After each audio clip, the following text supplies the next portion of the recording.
Borja, Pongo cuando quieras, ponga la la música, música ¿verdad? ya y empezamos. Vale. Entonces, lo único, Jorge, yo salgo de mi cartela a los tres, ¿verdad? A la composición de Efectivamente, todos y Mani ya dará paso al vídeo, correcto. efectivamente. Me he enterado bien. A ver la música. De aquí porque...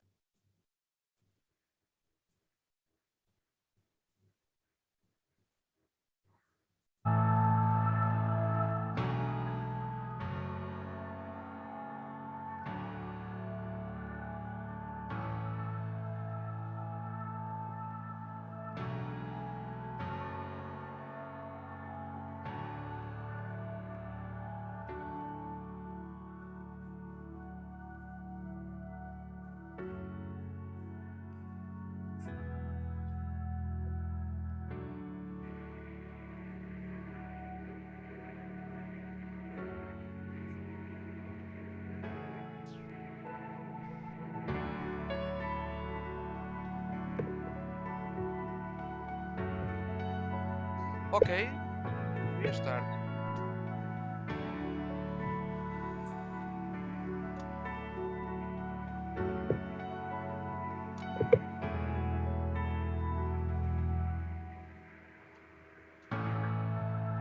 Ok. We start in 5, 4, 3, 2, 1. Go.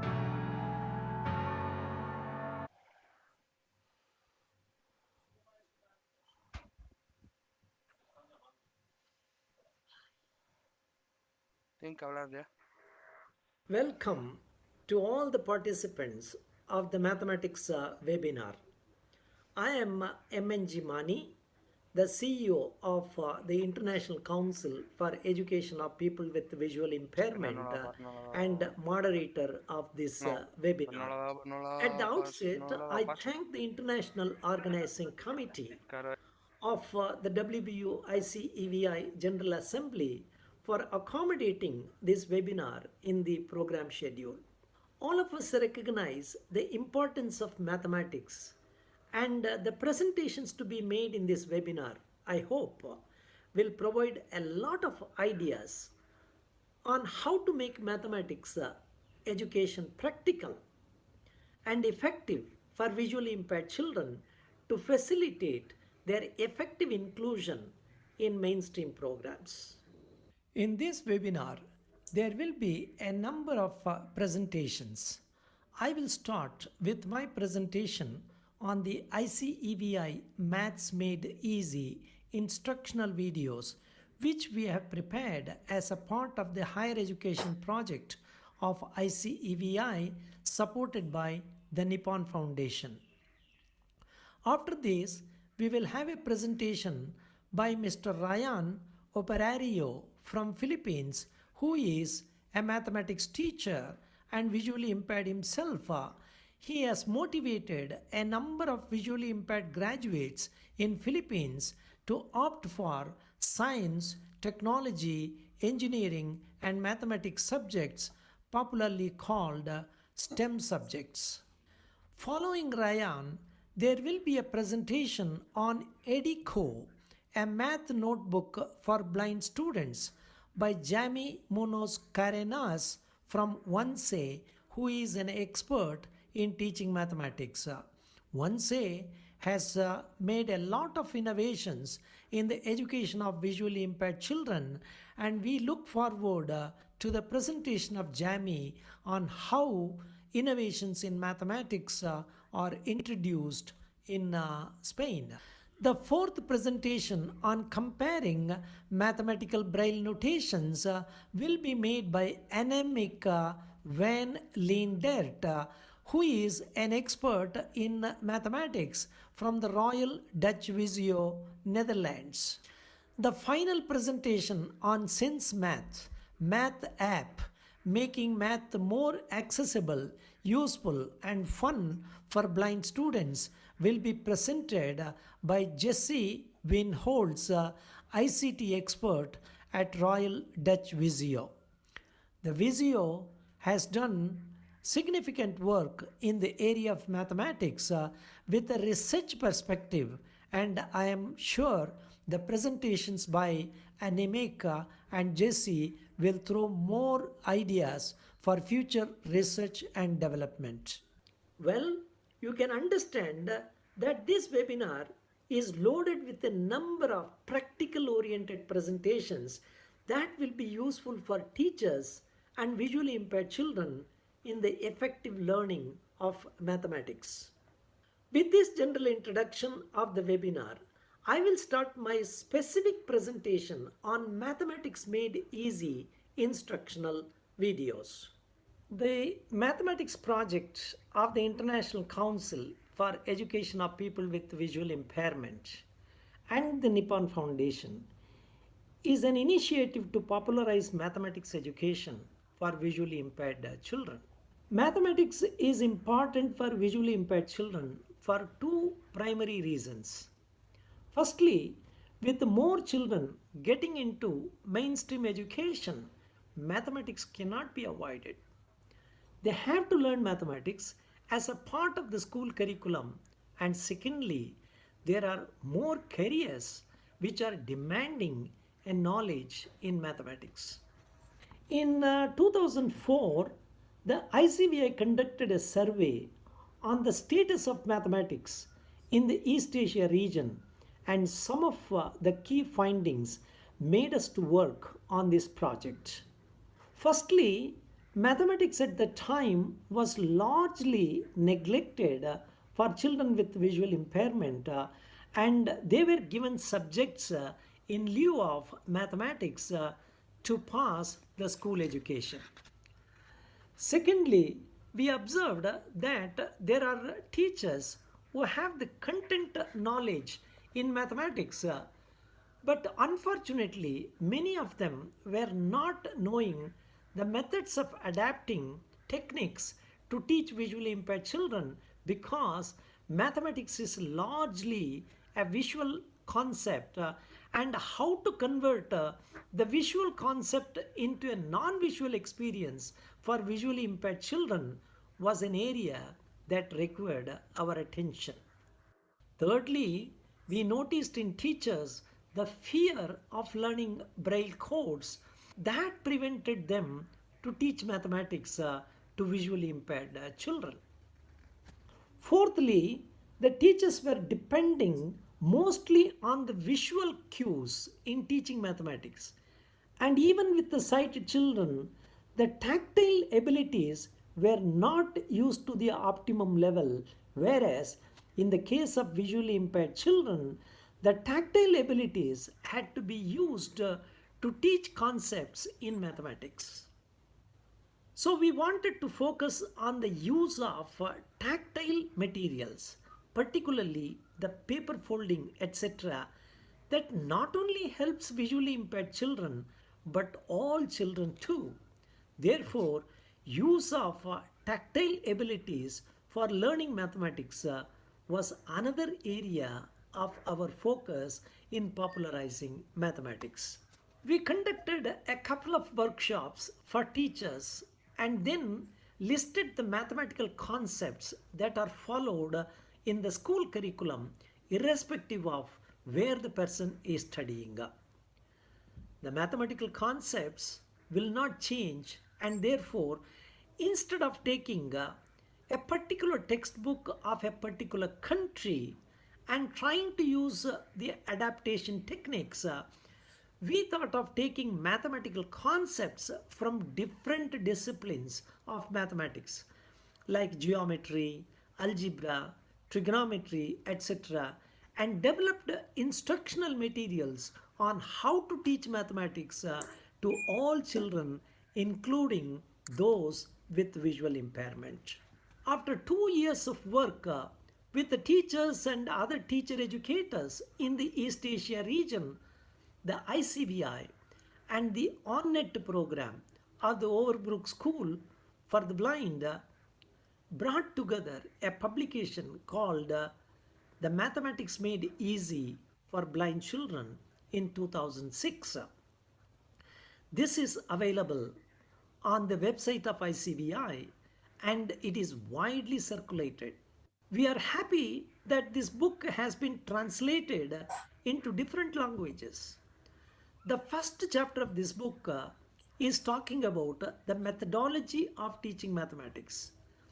And then one chapter is exclusively meant for teaching abacus, one for mathematical braille codes, and one for creative mathematics, that is using paper folding techniques to teach mathematical concepts. The one very important chapter is the fourth chapter. It is on the instructional materials. There we had selected about 500 plus mathematical concepts found in the school curriculum at the primary level, secondary level, and the senior secondary level, and enumerated the methods of adaptations for visually impaired learners. After the publication of the Mathematics Made Easy book, we received many requests from teachers and teacher education institutions in different countries that ICVI should organize master level training programs.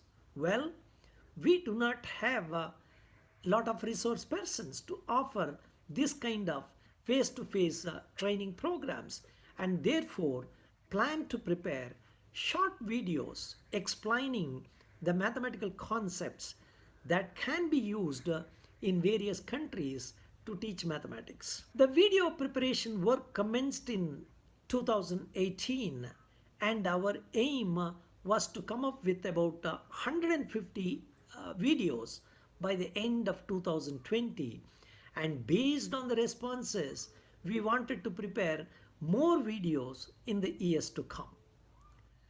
We are happy that ICVI Math Made Easy videos are found useful by teachers and parents.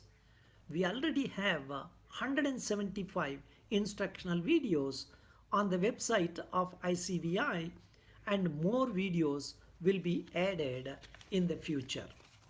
The duration of each video is about 5 to 8 minutes, and some videos, depending on the topic, goes up to 10 minutes too, but our purpose is to keep it short. The videos have been arranged under different playlists, namely general concepts, algebra, basic operations, decimals, fractions, geometry, inequalities, lines, matrices, set theory, tests of divisibility, and trigonometry, and these are easily accessible. In the preparation of the video lessons, we always wanted to emulate the real classroom experience. In teaching mathematical concept, the teacher generally repeats instructions to stress key learning points, provides hands-on experience to understand a learning task, and we used these procedures in the preparation of every video. In fact, each video gives a classroom experience where a teacher is teaching a child on one-to-one basis. As the learner is a visually impaired child, teaching involves not only repetition of instructions of key concepts, but using tactile materials and methods that would make the learning meaningful. These adaptations are necessary to help visually impaired children to understand visual concepts that are mostly found in mathematics. In order to assist the visually impaired students to understand the learning tasks through non-visual experience, repetitions and tactile demonstrations are inevitable. So, when you look at the videos, sometimes the instructions are repeated, and sometimes the pace of the video is slow. All these things are deliberate in order to help the visually impaired child to learn mathematics effectively. Many members and regions of ICVI have expressed interest in translating the videos into local languages so that the usage can be maximized. To address this, we have also uploaded the teaching scripts of the videos on the ICVI website to facilitate the translation into various languages. What we have made is a small attempt to make mathematics education possible for visually impaired children, and hope the teachers and parents will make use of these instructional materials to ensure that visually impaired children learn mathematics effectively. We sincerely thank the Nippon Foundation for supporting this initiative, which is expected to build confidence in visually impaired children in the learning of mathematics. That is a key ingredient for their career development. Thank you. Now I invite Mr. Ryan from Philippines to talk about STEM curriculum. Over to you, Ryan. According to Earth Science Western Australia, 75% of today's fastest growing careers require STEM skills, and 82% of today's employees say that they value STEM skills even if they are not required for the job. STEM skills can also unlock one's potential to earn a higher salary and become more employable. For these reasons, we at Resources for the Blind Philippines, through the assistance and support of ICEVI and Nippon Foundation, designed and implemented STEM education programs and activities for the blind and visually impaired in the past 10 years. Hi, my name is Ryan Operario. I'm a math and resource teacher for the blind and visually impaired at Zapatera National High School, Cebu City, Philippines.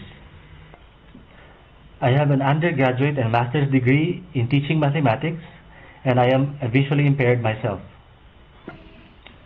Prior to establishing the STEM education program, Resources for the Blind, or RBI, has been conducting trainings and seminars, as well as providing information to develop the capacity of special education teachers, parents, and other stakeholders.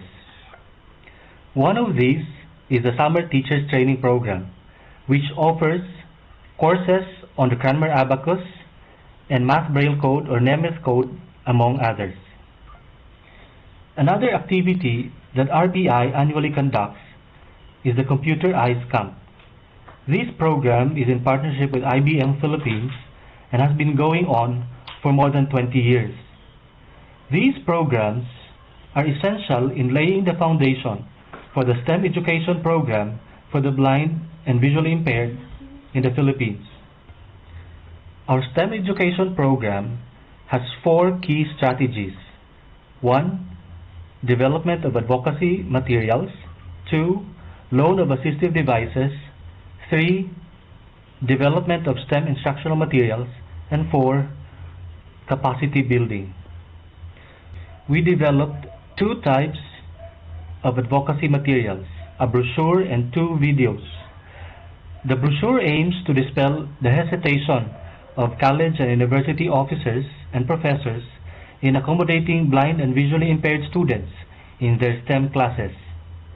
It also features a story of a blind and visually impaired, Rosel Bubuyog, who graduated summa cum laude with a degree in Bachelor of Science, major in mathematics. On the other hand, the videos are aimed to share good practices in the inclusion of blind and visually impaired students in STEM and higher education. They also suggest instructional strategies that can be used in teaching mathematics. The Loan of Assistive Devices program of RBI has been helping students by allowing them to borrow essential assistive devices such as a netbook or laptop with a screen reader, digital talking book player, braille note taker, video magnifier, and talking scientific calculators, among others. RBI has also started to develop 3D STEM instructional materials which are useful in teaching science and mathematics. These 3D tactile materials can be used to teach lessons in the areas of graphing, solid and plane geometry, and trigonometry. Most of the activities that we do in our STEM program are geared toward capacity building. We provide trainings and seminars to our target stakeholders because we believe that when we capacitate them, they can become our partners and fellow advocates in the program. One of these capacity building activities is the orientation for school administrators and other key officials. We believe that persuading these people to embrace inclusion and STEM education is crucial in the success of our programs. We are regularly conducting trainings and seminars for regular and receiving math teachers in both basic and higher education levels to equip them with the necessary information and skills to accommodate our blind and visually impaired learners in their math classes.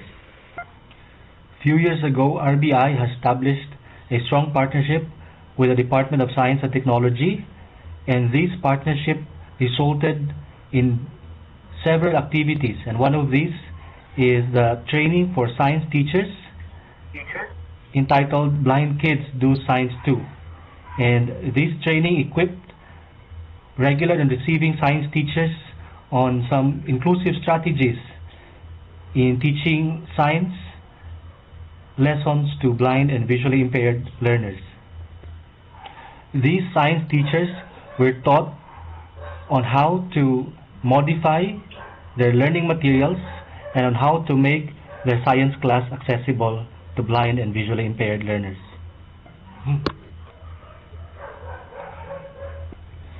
Another activity that RBI in partnership with DOST and ICVI conducts is the training for receiving math teachers on creating adaptive learning materials in mathematics. And this training has produced not just the tactile learning materials but also a compilation on the documents on how to create those materials and likewise on how to use them. In parallel with the different capacity building activities that we conduct for teachers and other stakeholders, we are also consistently providing trainings for our blind and visually impaired learners, and some of these trainings include the training on the use of the Cranmer abacus and the use of the Nemeth code for our learners in the elementary. We have also conducted specialty camps in mathematics for our high school students. Another program that we initiated a few years ago is the STEM for Girls program, which aimed to develop and prepare female blind and visually impaired students for STEM. And this is because we realized that there are very few female students who are engaged in STEM. In addition, we have also organized trainings on the use of math assistive softwares, and these trainings include the use of the audio graphing calculator and the training on reading and writing math using NVDA Math Type and Math Player. And even during this time of global pandemic, we continue to provide webinars and trainings to promote STEM education. In September of last year, we hosted a webinar on teaching STEM in higher education. In November last year, we also hosted a webinar in partnership with the Department of Science and Technology, and this was participated by several math receiving teachers in the elementary level. And finally, with the aid of technology, we were able to conduct series of virtual math coaching to our blind and visually impaired students in the country. We know that our system is far from perfect, but we are confident that with the activities that we are doing, we are able to prepare our students for the future. Once again, thank you to ICEVI and the Nippon Foundation.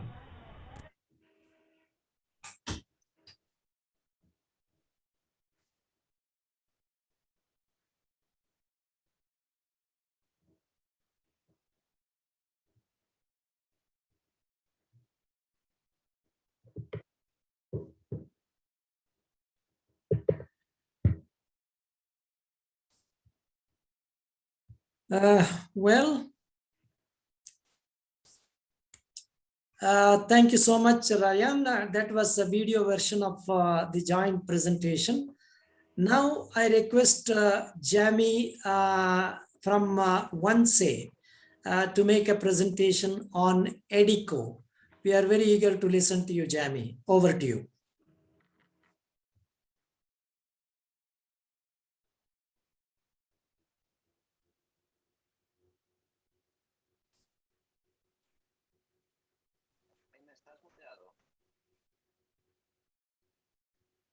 No, there is no voice. Don't hear you. Can't hear. Muchas gracias. No. He empezado diciendo que, como estaban comentando Manny y Ryan, aunque yo voy a hablar de tecnología y de braille, no hay que olvidar, como ellos han dicho, los aspectos de manipulación, los aspectos manipulativos de las matemáticas, que siempre son muy importantes. Muy importantes.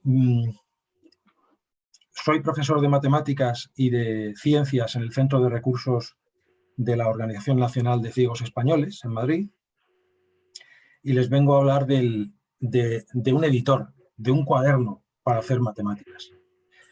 EDICO. EDICO es un editor científico, es accesible, es inclusivo y actualmente lo utilizan bastantes estudiantes con discapacidad visual en España y en algunos países de Latinoamérica. Permite editar contenidos en las áreas de ciencias, en matemáticas, en física y en química. Y también permite la interacción directa con las personas videntes de su entorno. El proyecto EDICO fue promovido por ONCE, por la Organización Nacional de Ciegos Españoles, aunque más concretamente han sido sus departamentos, la Dirección de Educación, el Centro de Tecnología e Innovación, CTI, y la Comisión Braille Española, los que han participado. Y ha sido desarrollado en colaboración con la Universidad Complutense de Madrid. Este editor permite al alumno, al estudiante ciego, manipular de una forma activa e independiente textos, tanto de matemáticas como de física o química. De esta manera, con EDICO el estudiante va a poder no solo leer, va a poder leer, escribir, corregir y realizar cálculos con expresiones de la misma manera que se hace en un cuaderno o en una máquina Perkins. De esta manera facilita al alumno el proceso de aprendizaje, ¿no? EDICO está diseñado para que pueda ser utilizado por parte de los alumnos y profesores desde niveles de primaria hasta cursos de nivel universitario, dando la opción, además, de ir ajustando la herramienta según las necesidades de los docentes. Vuelvo a decir, a repetir, que es una herramienta inclusiva, facilitadora de la normalización del alumno dentro del aula. Las características de esta herramienta resuelven un gran problema, el de la comunicación entre el profesor vidente y el alumno con discapacidad visual. Y el problema también de los compañeros y el alumno ciego. Va a posibilitar la realización del trabajo cooperativo. En pocas palabras, el profesor va a poder supervisar en tiempo real lo que el usuario, lo que el estudiante ciego va haciendo en su cuaderno.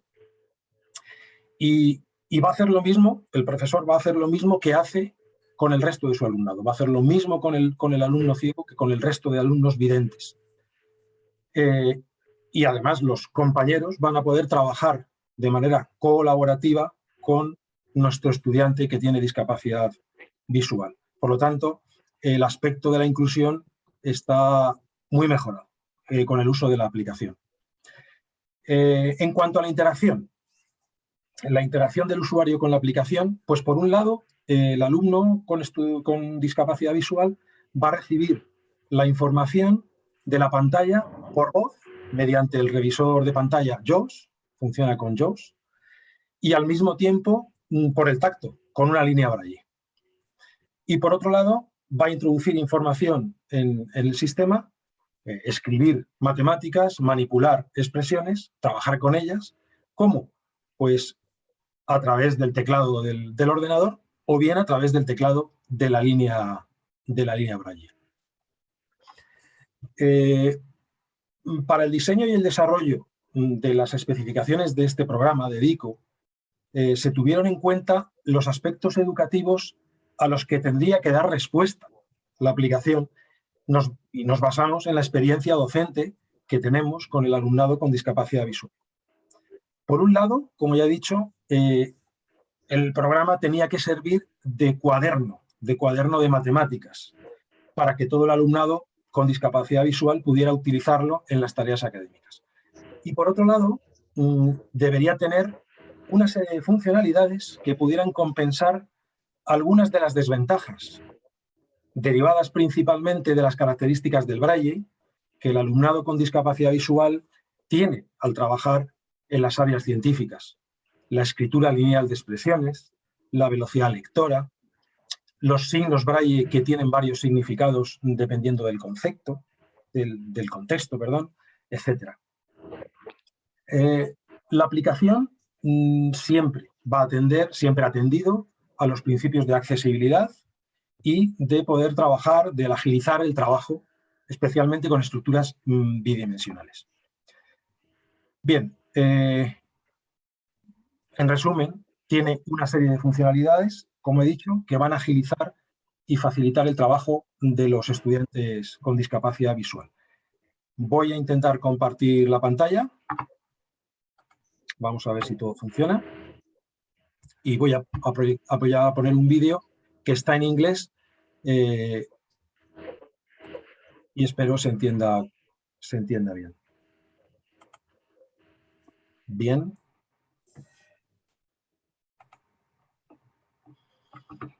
Empezamos el vídeo. Por lo tanto, como he dicho, las funcionalidades que tiene vienen marcadas, vienen dirigidas a agilizar y a facilitar el trabajo, a compensar esas diferencias que tiene el braille, la linealidad. Sin embargo, la simbología científica es gráfica, es bidimensional, ¿no? Vamos a ver, lo voy a ir parando y empezamos. Medical left bracket teacher right bracket profile teacher math webinar WBN X.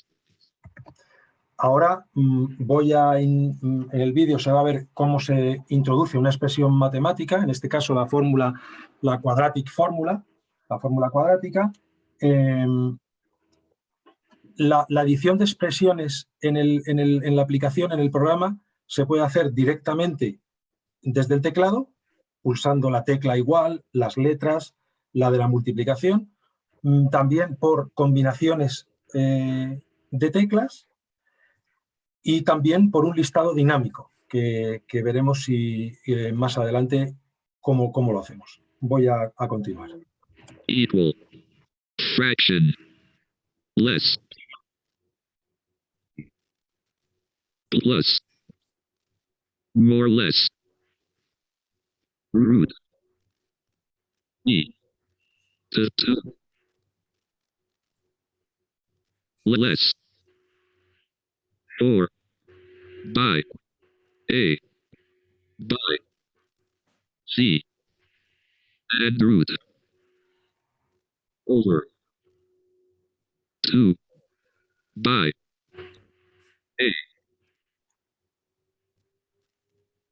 Si nos fijamos, la pantalla de la aplicación está dividida en 3 regiones, en 3 ventanas. La primera ventana, que es donde se va escribiendo la notación matemática, el texto, lo que haga falta, Esa primera ventana, que llamamos ventana del editor lineal, bueno, pues aparece directamente representado lo que el usuario va escribiendo con el teclado o con la línea braille. Pero en la ventana que está debajo es una ventana que llamamos ventana gráfica. Esta ventana es muy importante porque es la que en tiempo real permite al profesor vidente visualizar lo que está escribiendo en su línea, en su programa, el alumno ciego. En este momento, la expresión que ya hemos escrito visualmente aparece con la palabra error, porque la expresión todavía no está terminada, no está concluida. Hace falta cerrar la fracción. Estaremos escuchando inicio de fracción, inicio de raíz, fin de raíz, y ahora vamos a oír el final de la fracción y se va a visualizar. End fraction. Text logarithm, trigonometry.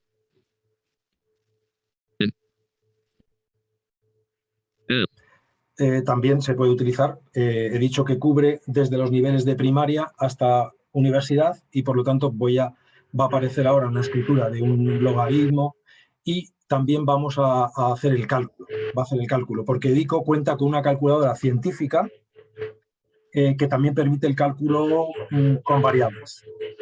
Vamos a verlo. O G U 2 equal pasted from clipboard. G logarithm 2 equals 0,30,103. X determinant matrix and table mathematics. N. Otro aspecto interesante antes de pasar a determinante matrices y tablas es que el programa permite la creación de diferentes perfiles de usuario. Es decir, ahora mismo en esta imagen está el perfil de profesor que dispone de todos los elementos y todas las funcionalidades, pero podríamos trabajar con un niño de 10 años o una niña de 10 años y que no necesite tantas matemáticas. Por lo tanto, podríamos ajustar el perfil, se puede elegir un perfil con menos elementos para trabajar pues ajustándonos a su nivel educativo. O sea que se pueden elegir y modificar y crear nuevos perfiles. También los atajos de teclado. En el caso que hace un momento hemos escrito la fracción, el inicio de una fracción compuesta con control Q, por ejemplo, eso se podría modificar según la necesidad del usuario. El usuario prefiere utilizar otra combinación de tecla y lo puede hacer. La salida por línea braille en principio es por braille de 8 puntos. En España tenemos un código braille de 8 puntos para matemáticas, también para química, además del de 6, pero también se puede leer y pasar a braille de 6 puntos. Como vemos también en la imagen, hay 3 pestañas abiertas, con lo cual podemos trabajar con diferentes documentos, pasar de uno a otro, copiar y pegar expresiones. Otro aspecto importante, el que viene ahora en el vídeo, determinantes, matrices y tablas. Se puede trabajar con determinantes, matrices y tablas. Hay calculadora de matrices también. Vamos a ver algo. Enter. Enter the number of rows and columns dialog. Rows edit spin box. 1, 2. Columns edit spin box. 2.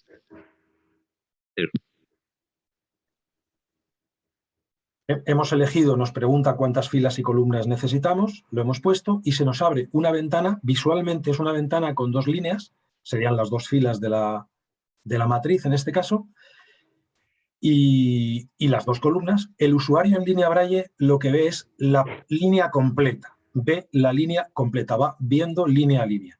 Vamos a rellenarla. 1. Blank. 2. Row 2, space, 0, space. 1. 1. Profile teacher, Math webinar WBS, linear editor. S. Text didactic structures Math in. Otro de los aspectos de las funcionalidades más importantes que para mí tiene DICO son lo que hemos llamado estructuras didácticas.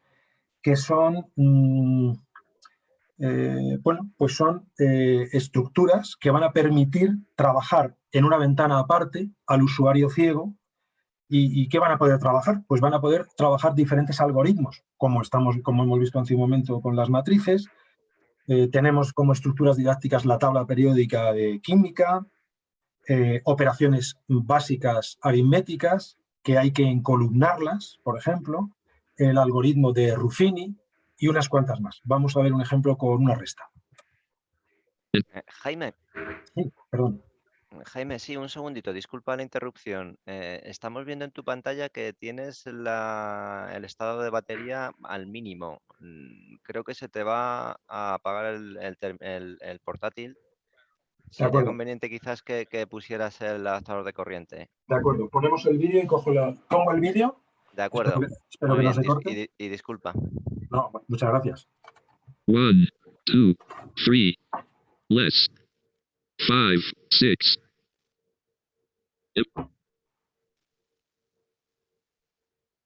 Menu, didactic structures menu, sum, to move through items, press up, subtraction, S, and F space. 2, 3, subtract, less space, 56. Result, 7, space, subtract, menu, and space 100, subtract, and result, space 6.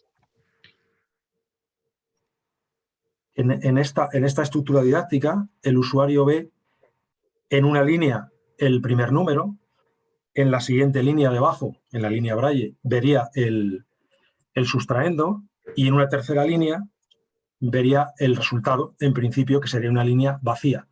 Pero simplemente bajando con las flechas de cursor puede hacer la operación como si estuviera haciéndolo con la máquina Perkins. Seguimos. 6. Profile teacher. Math webinar WBS. Linear text chemistry top bar and there. Chemistry. F5. Edit. Type and text. There. Hide W. Chemical. Como he dicho, otra forma de insertar los elementos es mediante un menú dinámico. Queremos hacer un dibujo en química, escribimos las primeras letras de la palabra y ya lo tenemos ahí. Vamos a ver cómo dibujamos. Drawing control plus L, K, one of the there. Profile teacher, math webinar W, math C, H, 3, single, C, H. Control it, branch, C, H, 3, and drawing, single, C, H, 3. Mathematics, and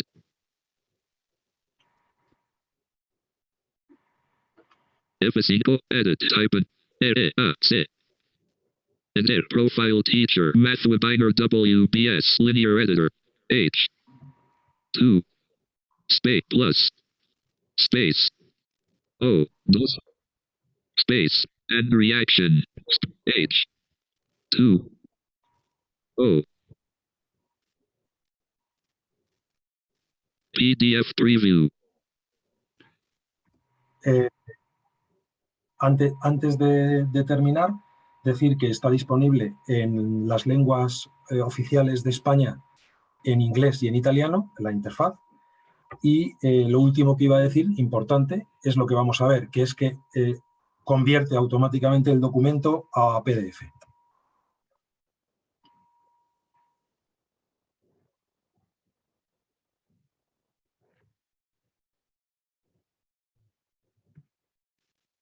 Top of file, text quadratic formula mathematic, x equal fraction less b more less root b to the power of 2 less 4 by a by c n root over 2 by a n fraction. Text logarithm, trigonometry, calculator, calculus and more mathematics. Logarithm 2 equals 0, comma, sine 30 equals 0, text determinant, matrix and table mathematics.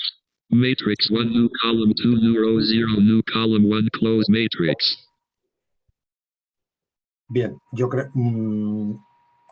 que ha podido ser una buena muestra y nada más. Muchísimas gracias por su atención y disculpar la interrupción. Thank you, Jamie. It is a very, very useful presentation. And especially for those students who are getting into higher mathematics, this type of interactive software is very, very helpful. And congratulations to Onse and to your contribution. There are a couple of questions on this. For the viewers, the name of this is called EDICO. There are other questions. I will come back to you when we have the questions and answer session. So good presentation and congratulations. Now with this, let us go to the next presentation on Braille notations by Annemiek from the Royal Dutch Visio. Annemiek, the floor is yours. Okay, thank you, Mahani. I will start with sharing the screen.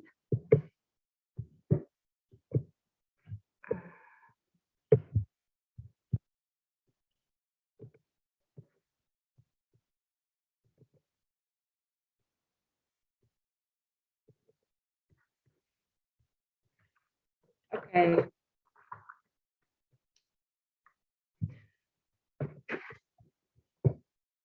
Wait.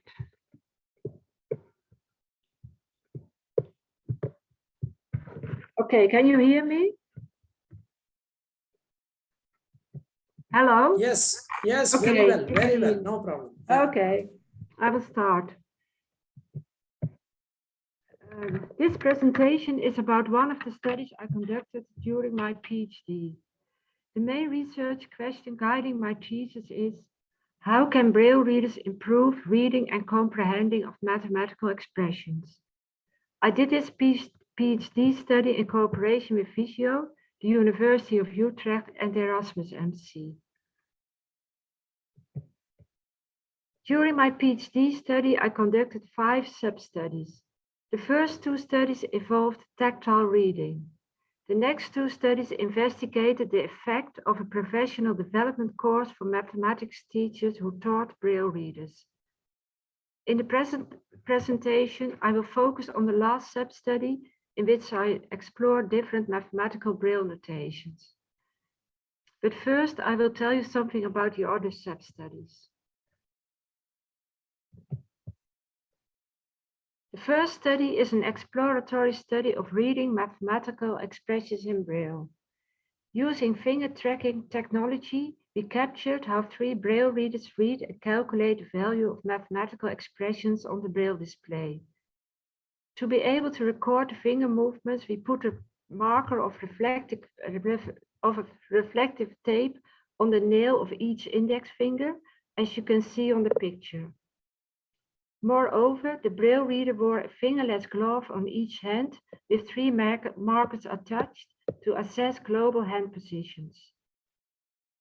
Using eye tracking technology, we recorded how 5 students who can see, called print readers from here on, read and calculate the same expressions in print. This created so-called visual and tactile scan paths. Let's take a closer look at these scan paths. The expression is shown on the horizontal axis. The vertical axis shows the time it takes to read and calculate the value of the expression. The scan path on the left shows the eye movements of a print reader while reading and comprehending the expression. The scan path on the right, which is a tactile scan path, shows how a Braille reader moves his index fingers over the Braille display while reading and comprehending the expression. Light gray indicates the movements of the left index finger, dark gray the movements of the right index finger. We analyzed these scan paths and found that Braille readers needed more time than print readers, and we also found that they made, unlike print readers, little use of the mathematical structure of expressions.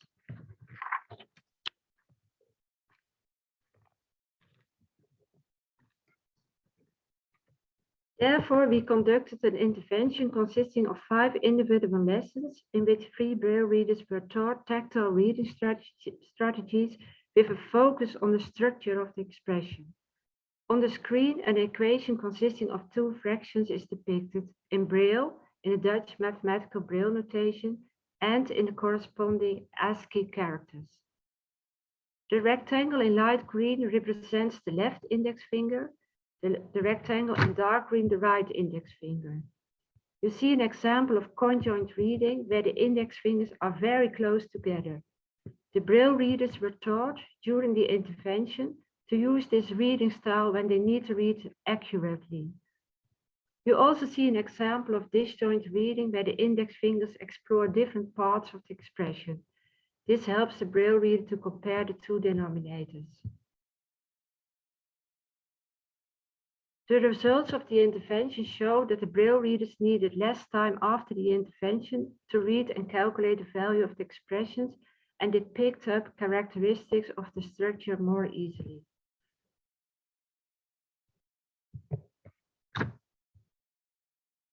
In my opinion, the teacher is the most important factor in the education of students. That's why I conducted a 4-session professional development course for mathematics teachers of Braille readers. You can read the topics of the meetings on the screen. Session 1 is about supporting Braille readers while reading and comprehending expressions on the Braille display. Session 2 is about supporting Braille readers while reading and comprehending mathematical expressions on the Braille display and with the text-to-speech synthesizer.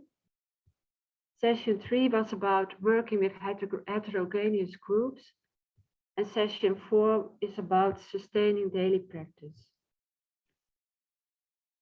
I investigated the effect of this course on the teachers and on the Braille readers.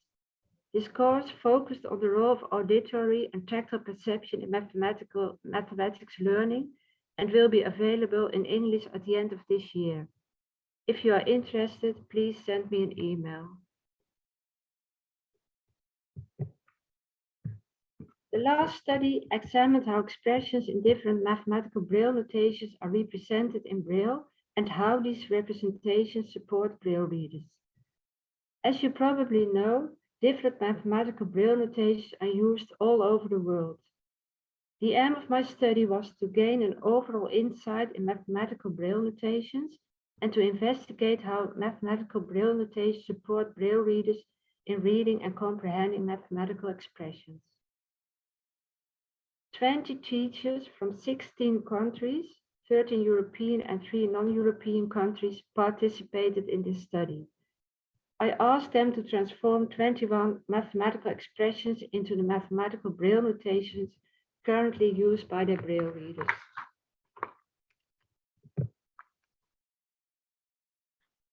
On the screen, you can see some examples of the expressions that the teachers had to transform into Braille. In a few minutes, we'll take a closer look at the fraction 1/4.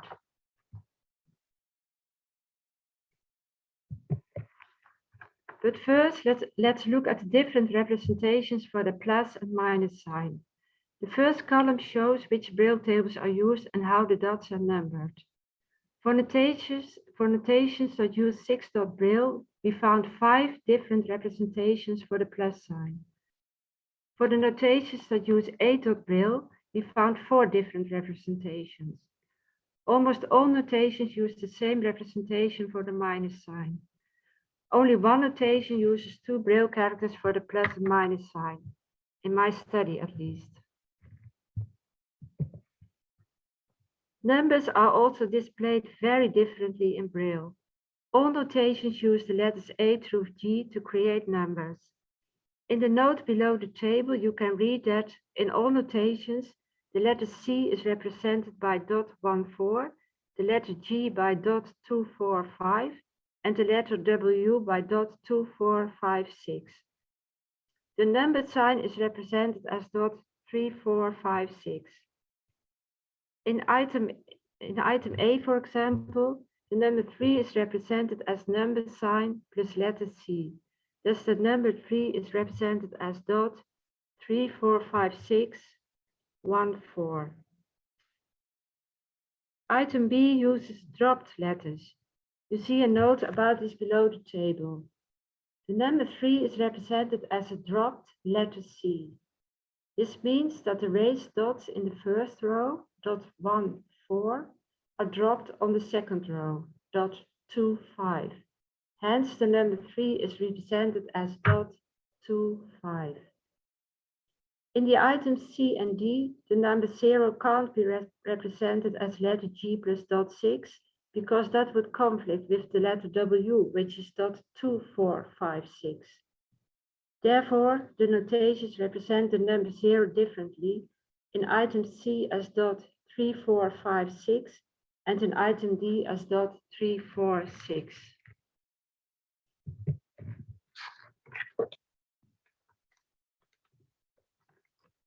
Now let's look at the fraction 1/4 in different mathematical Braille notations. In the note, you can read that in all notations, the letter A is represented as dot 1 and the letter D is represented as dot 1, 4, 5. It is important to mention this because the letter A somehow corresponds with the number 1, with the numerator in the fraction 1/4. The letter D somehow corresponds with the number 4, the denominator in the fraction. On the screen, you see different representations for the fraction 1/4. They look very different in Braille. When we convert these notations to ASCII characters, they still look quite different. The first representation uses a number sign before the numerator and a number sign before the denominator.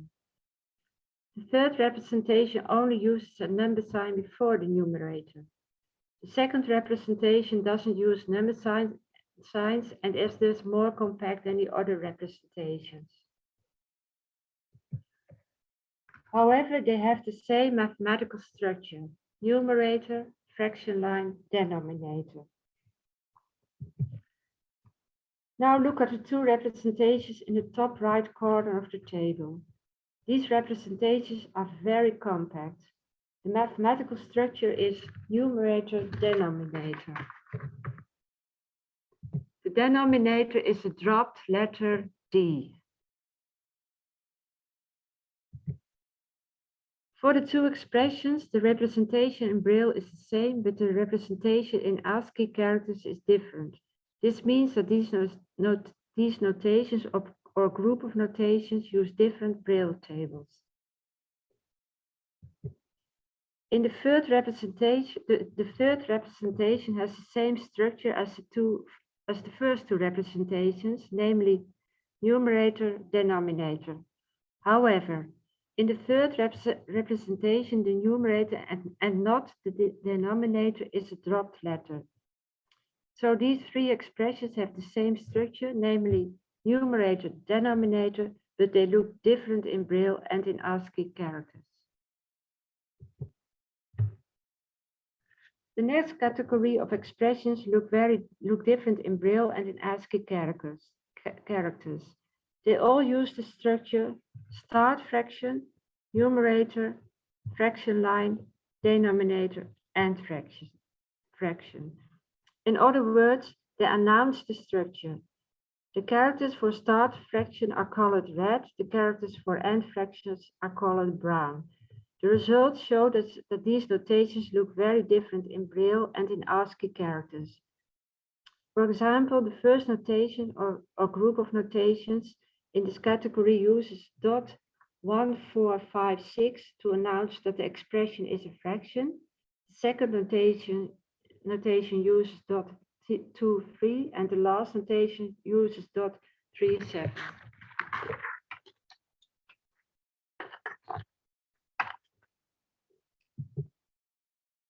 Finally, the notations in the last category uses the structure backslash, fraction, opening accolade, numerator, closing accolade, opening accolade, denominator, closing accolade. When we compare the different representation in Braille, we found for 16 countries, for the fraction 1/4, 18 different representations. That's an unmanageable amount. However, at structure level, as you can see on the screen, we found only 4 different categories. That's a manageable amount. That is one of the reasons we focus on structure and not so much on the representations in Braille. These structures have different characteristics. The structure in the first category is very compact. The structure in the second category uses structure announcement. Finally, the structures in the third and fourth category are very similar to the structures used in Excel or LaTeX. Next step is to look at the support the structures provide to Braille readers. The structures that are compact help Braille readers to get an overview because they are rather short. The structures that use structure announcement also help Braille readers to get an overview because the Braille readers know at the beginning of an expression that the expression is a fraction. The structures that use Excel or LaTeX convention support communication between Braille and print readers because many print readers are familiar with Excel and LaTeX. We looked at the different representations of the fraction 1/4 in Braille. We focused on the characteristics of the structure and then on the support that these structures provide. For more complicated expressions, more complicated than this simple fraction, we found more characteristics.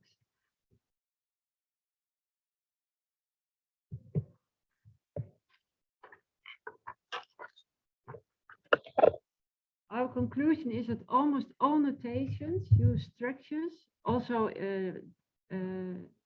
notations for more different representations, not only for the fraction 1/4. We found that almost all notations use structures that either support getting an overview of an expression or facilitate communication between Braille and print readers. Knowledge about the support that structures give help teachers to teach Braille readers more adequately. They can compensate for the weaknesses of the structure by giving targeted verbal support. Our method of investigating mathematical Braille notations can also be used in a reversed order C diagram for the development of a new mathematical Braille notation. Professionals can try to agree on the support they want to give to Braille readers and then look for structures that provide that support. This will be one of our future studies. Thank you for your attention. I would like to receive, if you would like to receive a PDF of my PhD study and or a PDF of the professional development course, please email me. Okay, thank you. Thank you, Annemiek. That's a very, very interesting presentation. I'm sure that's a very interesting presentation. I'm sure this will be very useful for teacher training institutes and teachers who want to make a career in teaching mathematics to visually impaired children.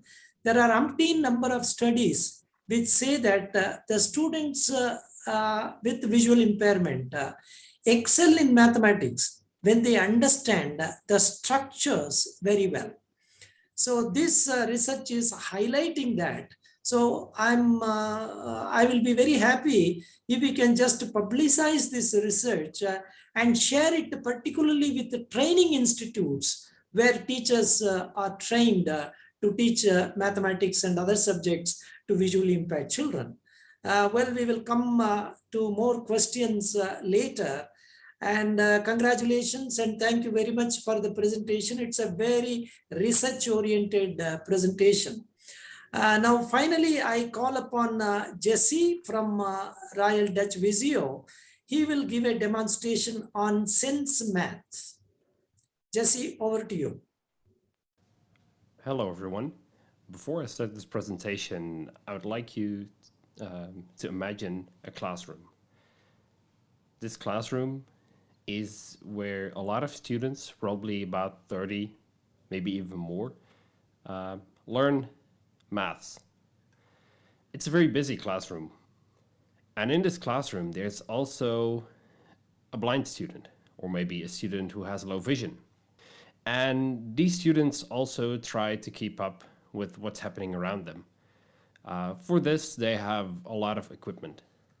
They probably have a computer with magnification or screen reader software, and they probably have some kind of braille display with them to be able to participate.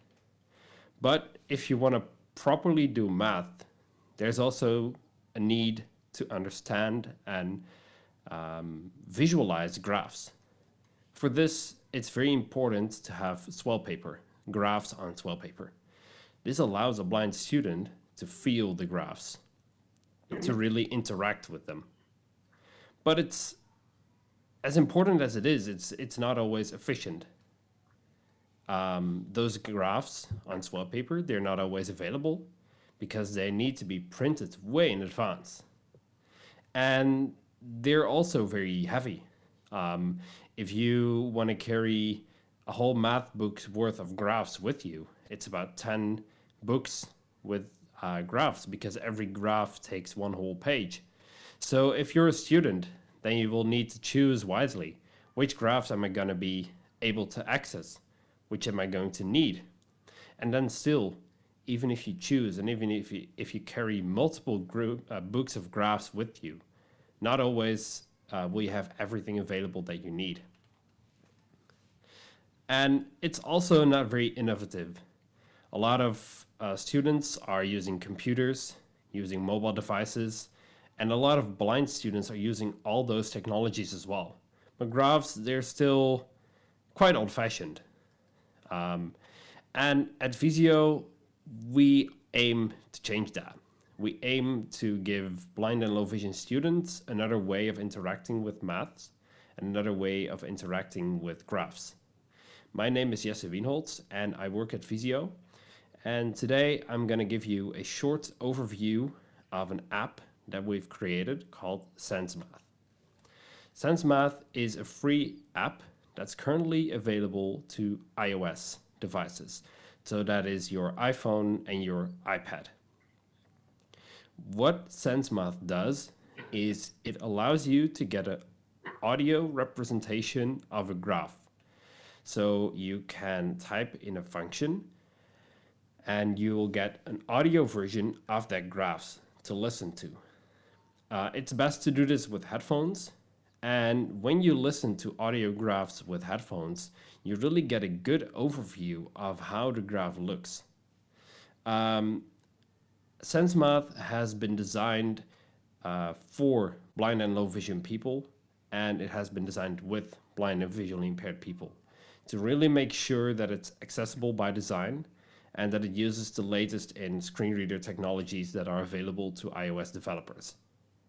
What this means is that it's very easy to operate if you're a blind or low vision student, and it really gives you a feel of a very accessible and inclusive application that's easy to use.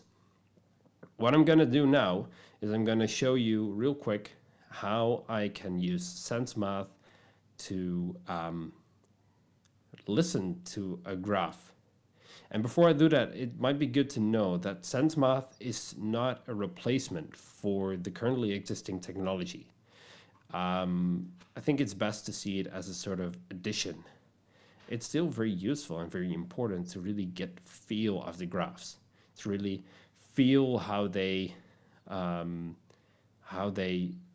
look. But as I said, it's not always a practical choice. And for that, SenseMath is a very good addition to the tools. And I think SenseMath would be one of the tools that I would want to have if I were still a student studying maths. So let's dive right in. I'll give you a short demo. So now I have my iPhone in my hands, and I'm also wearing a set of earbuds to be able to hear the output of not only VoiceOver, but also SenseMath. VoiceOver is enabled, of course, to allow me as a blind person to access my phone. And of course, VoiceOver is the built-in screen reader that's available on all Apple devices. And SenseMath makes extensive use of the features of VoiceOver. I'm going to open SenseMath right now. Screen dimmed. SenseMath, edit, button. And I'm going to tap Add in the top right corner of my screen to add a new graph. Add, button. Add. Cancel. Button. The first thing I'm going to do is I'm going to tap in the expression field to type a new expression. Expression. Text field. Insertion point at end. The keyboard that's now open and visible on screen is designed especially to make input of mathematical equations as easy as possible. Because it can be a challenge to find all the symbols that you need with VoiceOver. We designed this keyboard to feel very native to what people are used to, while also allowing a blind person to find the symbols that they need with ease. So what I'm going to do right now is I'm going to type 2x squared. 2. E constant. X variable. X. E constant. Caret. E constant. 2. And I'm now done typing, and I'm going to click the Done button in the top right corner of the screen. Name. Heading. Done. Button. Done. Edit. Button. This is the simplest way to enter the data for a new graph. Now the graph is shown on my screen, and the easiest way to play it from a VoiceOver user's perspective is to do the magic tap, which is a 2-finger tap with 2 fingers. So a double tap with 2 fingers, that is. We've chosen this gesture because it's very common to VoiceOver users. And as a blind person, you don't have to search for the play button, which you can of course do, but it's just a quick way of getting things done. I'm going to play the graph right now.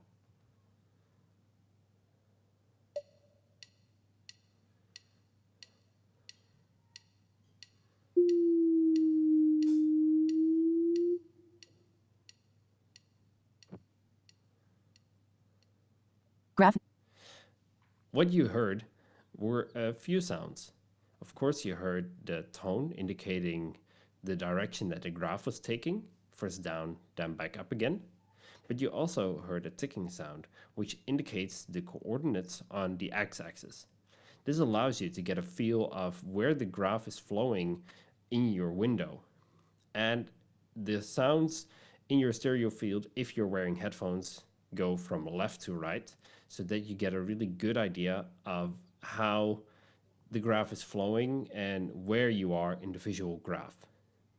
It's also possible to customize these sounds. If I turn the rotor, Characters, words, character, audio graph, screen recognition, off, braille table, default, maximum, intersection characters, intersections between graphs, maxima and minima, steps on x-axis, screen recognition, off, steps on there are a x-axis, few features that I can enable or disable, and these are specific to SenseMath. The steps on the x-axis, which are the ticking sounds that you just heard, they might distract you a bit from the graph. So what you can do is you can swipe down. steps on x-axis, off, You hear that they're now disabled, and if I double tap with 2 fingers again,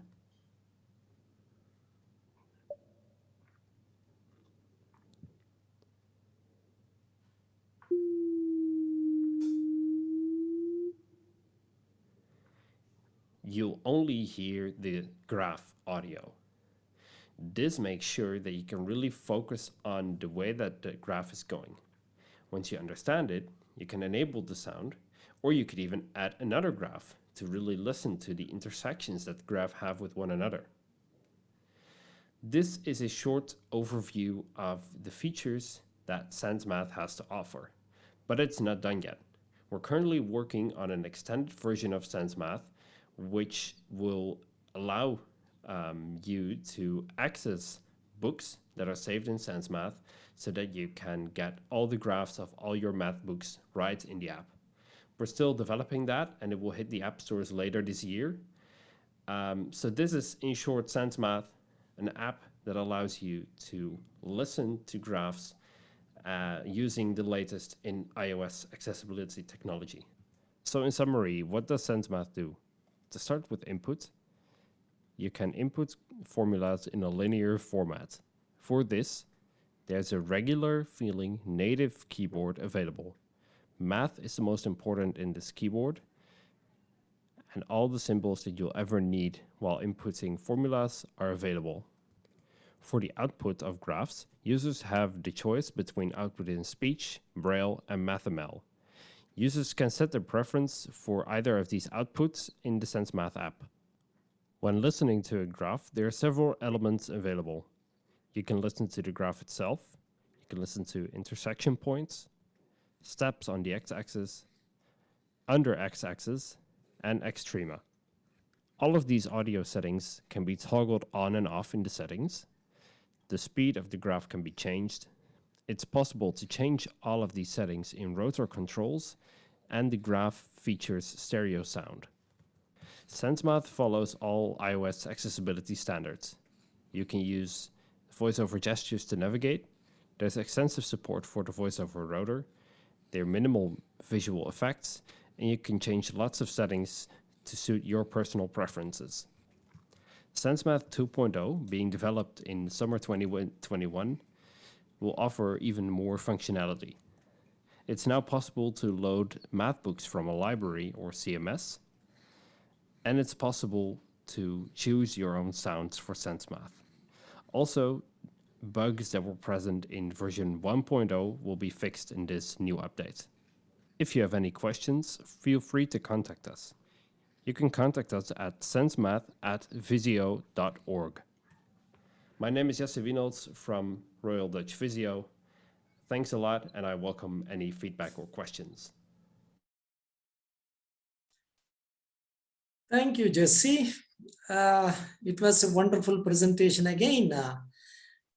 You have really demonstrated the power of technology.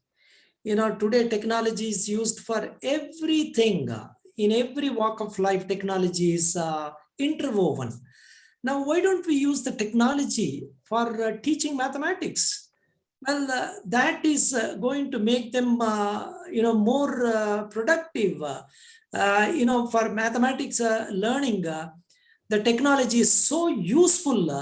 And some of the students who are getting into higher education, especially in the East Asia region that we know, the use of technology is encouraging them to opt for STEM courses. 10 years back, when you ask students, the type of preference for the course in the higher level, they were preferring humanities, languages, etc.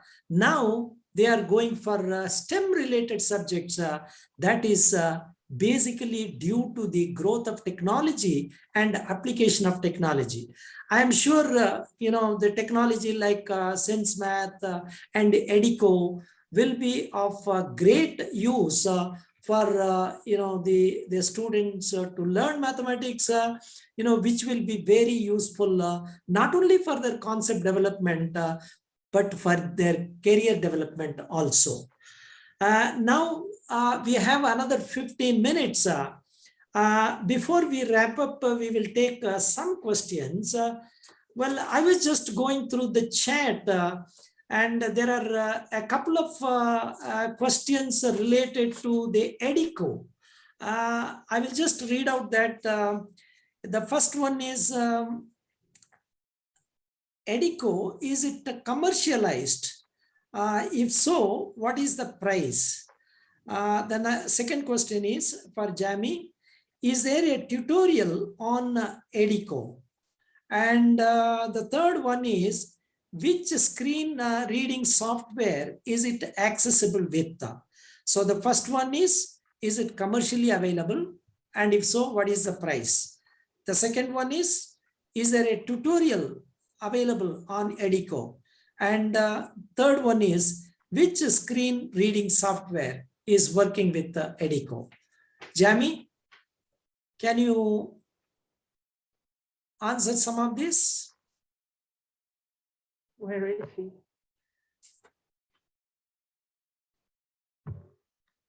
Sí, encantado. Vamos por partes. En primer lugar, Edico es un editor gratuito. En segundo lugar, el revisor de pantalla con el que funciona actualmente Edico es el JAWS de Freedom Scientific. Y la tercera pregunta era la del manual. Sí, disponemos de un manual, no es video tutorial, es un manual en formato PDF que, bueno, que yo creo que es una buena guía para empezar a conocerlo. Lo que no sé es si puedo poner aquí la dirección de descarga. Si no hay ningún problema, puedo poner los enlaces para descargar el programa y al enlace. ¿De acuerdo? Sí, no hay Yeah. ningún problema, lo puedes postear. Lo voy a ir poniendo. Gracias. Okay. Thank you, Jami. I think that will be useful not only for the person who has asked this particular question, it may be helpful for everybody. And then the another question is for Jesse. There is a question which says, hello and good day. I have a question. I just want to ask if there are audio graphing calculator software for Android devices.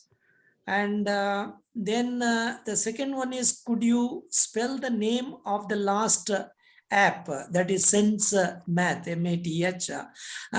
Could you please answer the first one? Sure. Yeah, Jesse. So the app is currently available for iOS devices only, and for now there are no plans to develop it for Android.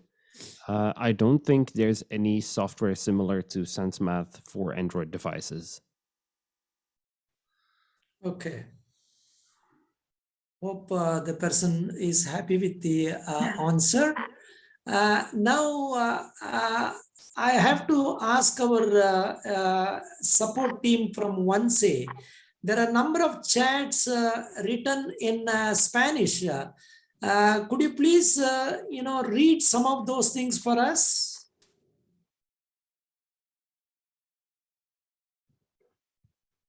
Could you please translate some of those things for us so that we can answer?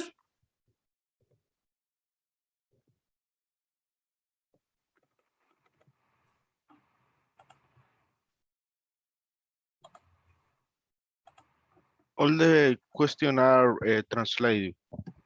Yeah, just to translate the question into English.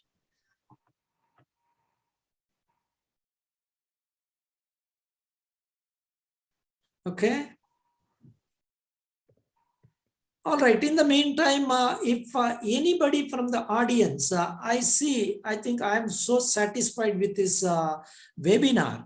Usually when we talk about mathematics, we conduct international conferences where mathematics workshops are conducted. You hardly have, 5 people, 10 people attending this kind of topics, because mathematics is not everybody's cup of tea. They are so averse to mathematics.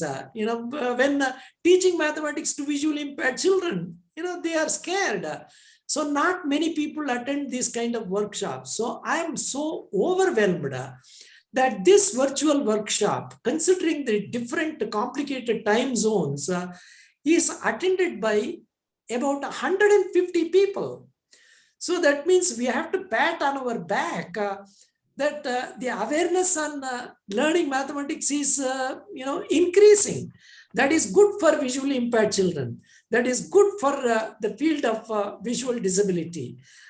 So that is great. And I request some of the audience, if you are ready to ask some questions live, please raise your hands and we will allow you to ask questions and the panelists will be able to answer. Any question from the audience, please? You can post your questions on the chat box, or you can raise your hand. Interpretation is available, any language, French, Spanish, English. Okay. Yeah, question, please. No. Okay, there is one question. I think that is meant for all. What about accessible math books? How to make them accessible? There is a question from Vilmontas. What about accessible math books? How to make them accessible? I think the presentation of Jamie is basically addressing the accessibility. You know, Jamie presented the EDICO, that is promoting the inclusiveness. The interactive software is helpful for visually impaired children and the other non-disabled children to learn side by side. So let us hear from Jamie. And I get a message, Mani, there are two people with the hands up. Who are they? Please identify. Support team, can you identify?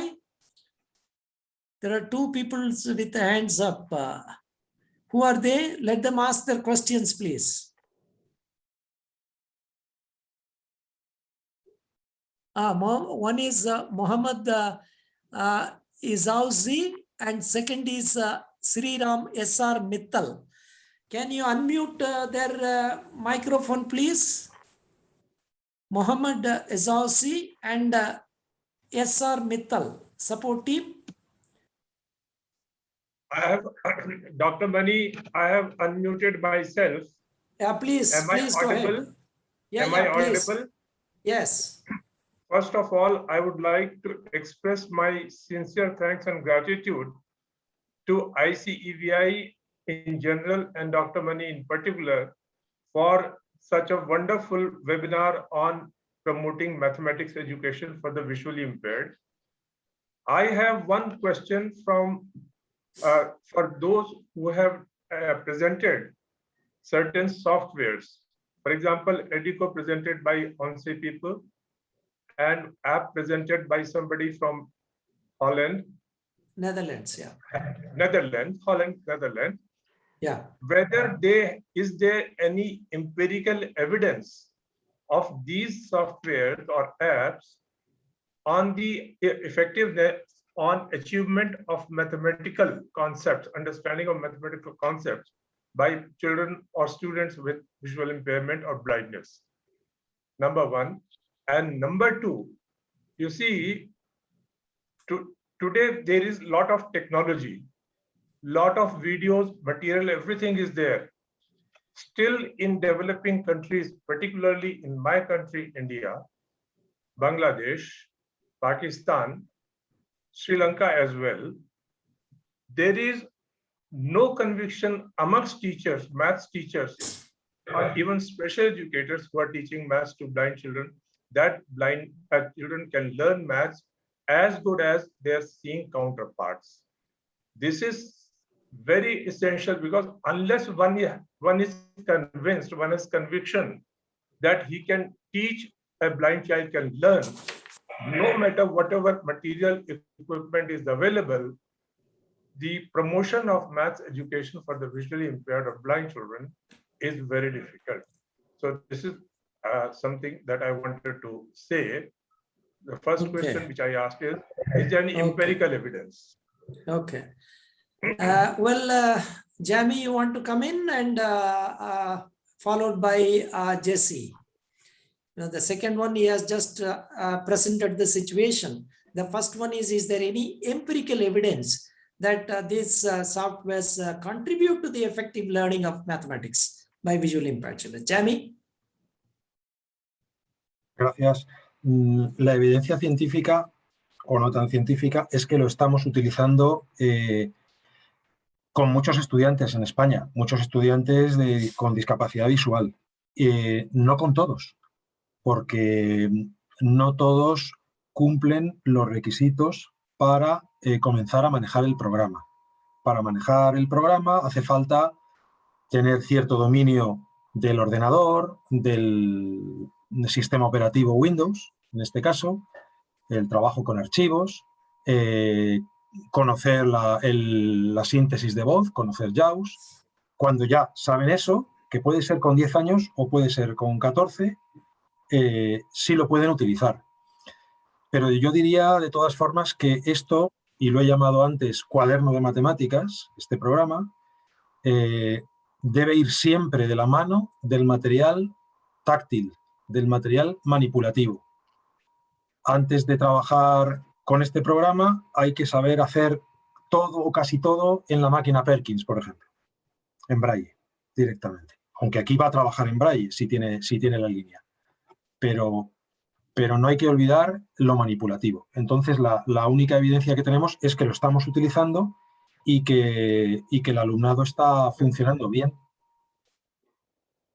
en el aula. La mayoría de nuestros estudiantes con discapacidad visual en España están en inclusión educativa, la inmensa mayoría. Por eso es una herramienta que favorece, pues eso, que el profesor de aula, que es normalmente evidente, pueda ver lo que está trabajando el alumno en el mismo momento, sin esperar a que venga el profesor especialista y todo eso. No sé si con esto... Gracias. Well, thank you. We are told that we cannot extend the session beyond 5 minutes.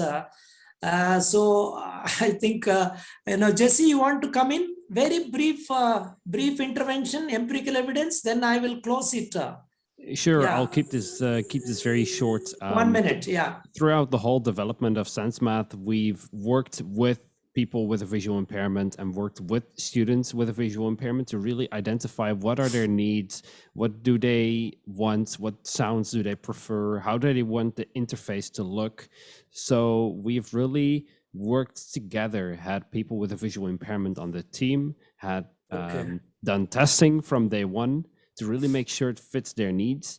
And it's definitely helping blind and low vision students here in the Netherlands already. We get a lot of positive feedback from students who like the app. And because we really worked with them, we are sure that it meets their needs and that it works for them and that it's easy to use. So yeah, I think that does definitely make a difference that way. Thank you so much. It's a wonderful, webinar. I thank all the panelists, and there are many unanswered questions, and I'm sure our panelists will be able to contact if you just contact them by email. Well, I will just wrap up the session. There is no time for more questions. We were not expecting this kind of comprehensive session covering a number of topics. I'm just going through all the presentations. We have addressed the vital aspects of teaching mathematics, confidence, concept development, methods of teaching mathematics, material preparation, use of technology, and promoting inclusion. All these things are very essential for teaching mathematics. And fortunately, all the presentations in one way or other have addressed this. The mathematics videos and the presentation by Ryan were focusing on building confidence, methods of teaching mathematics, and the concept development. Concept development is very important. And then Anemic talked about, how the structures have to be developed. And, the use of technology is a real boon in the education. And that was demonstrated by both Jesse and Edico and Jamie. Jamie, through the Edico software, he just said how mathematics can be made so interactive so that it can promote inclusion. So we have to congratulate, we were not planning the topics in this way. We just pulled the presentations from all the resource persons, but at the end, we find that it is addressing all the vital components of teaching mathematics. Again, the confidence, the concept development, methods of teaching, material preparation, use of technology, and comprehensive inclusion. So with these closing remarks, I profoundly thank all the panelists and all the wonderful participants. This is perhaps the first webinar, first workshop, virtual workshop, where I've seen more than 140 people attending a full-fledged mathematics workshop. Personally, thank you, Jamie. Thank you, Ryan. Ryan, it is night time for you. Thank you for taking your time to be present here. Thank you, Anamik, and thank you, Jesse. And thank Onse for the great support and this great General Assembly, which includes topics like mathematics. I am overwhelmed. Thank you so much. And with these remarks, we will end this webinar and see you somewhere soon, maybe in another webinar to talk more about mathematics. Thank you so much. Bye. Bye.